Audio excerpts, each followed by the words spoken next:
Welcome back to Daytime Tri-Cities. We're here live in downtown Greeneville. We're up here on the terrace at the beautiful General Morgan Inn, and right now I am joined by Chief of the Boat, Jonathan Render. Chief, we appreciate you being here. Well, thank you for having us. Let's talk about your day-to-day duties. Well, first of all, let's talk about how you got to be here as Chief of the Boat at USS Greeneville. For me getting to the Greeneville, so I joined the Navy 2004. I've been on two other submarines before, the USS Louisville and the Houston, and there's a qualification process, get Chief of the Boat and go through a board, and then eventually get selected, and I got to the boat in August of 2019, so about 2 years.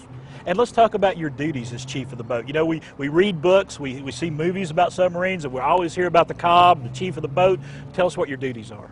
So the Chief of the Boat is the senior enlisted leader for the submarine, so I work directly with the commanding officer and also the executive officer running day-to-day operations, making sure the crew is trained and equipped to go out and perform all of our missions. And you know, we were talking, like the commander over there, he's big picture, you're kind of taking care of the details for him. Make it all come together, make it work. And I got, you know, we got some of the crew back here. Is Cobb doing his job right? Give me a handshake. Okay.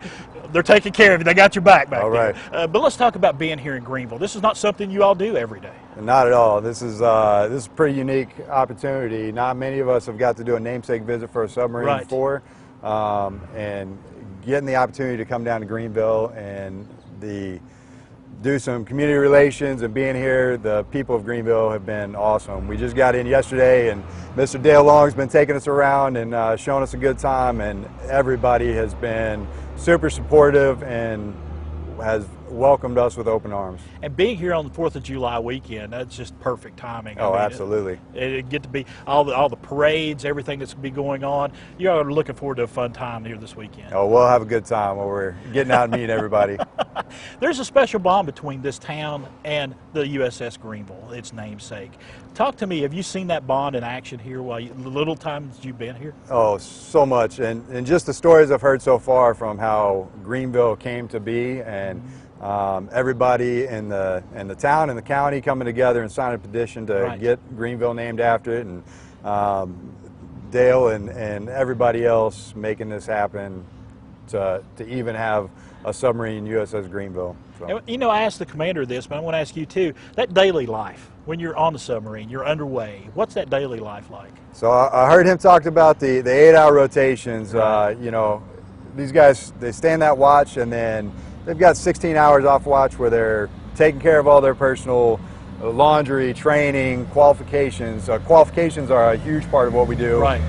Making sure that everybody knows how to operate the equipment they're on, fight a casualty if something comes up. And so we spend a lot of time training through that. And then when they, you know, in the last little bit of that, they get the opportunity to sleep and then start the day back over again and get back after it. What made you personally want to join the submarine service? Oh, you know, it wasn't something that kind of surprised a lot of my friends, because I was very big in the outdoors and not a whole lot of outdoors in that submarine. Not at all. I went to the recruiter, started talking to them about some different job opportunities, and they offered up submarines, and I couldn't think of another chance I'd get to do something very unique like that, and there's such a small percentage of us that they get to do that. So, and when you look here, and you know, you see this beautiful town, and I would consider, you know, looking at that model, I've never seen the Greeneville in person, but it is a nice looking submarine. I've seen the video of it underway. We've been running video of it. Do you get that side of the service? Do you really appreciate being on that submarine? I appreciate it for sure. She needs a lot of work right now. We just got back from a deployment and did a change of home port over to Kittery, Maine. Yeah. And now we've got, you know, a couple years up where she'll do a complete overhaul, revamp of systems, new systems coming on, and everything coming out looking like new, operating like new. So we'll get to take her out and restart this up. I think get you guys ready are for in for another some one. work. I really do. Chief of the boat, Jonathan Render, we appreciate you. Well, thank you so much. We appreciate it, all of your service. Thank you so much. Folks, they're having a great time down here this weekend, and the times are only going to get better as they celebrate all weekend long the 4th of July and the 25th anniversary of the USS Greeneville. It is going to be a great time, and they want you to be a part of it. We got some information for you coming up on the screen right now about that parade and some other events going on all across Greeneville this weekend.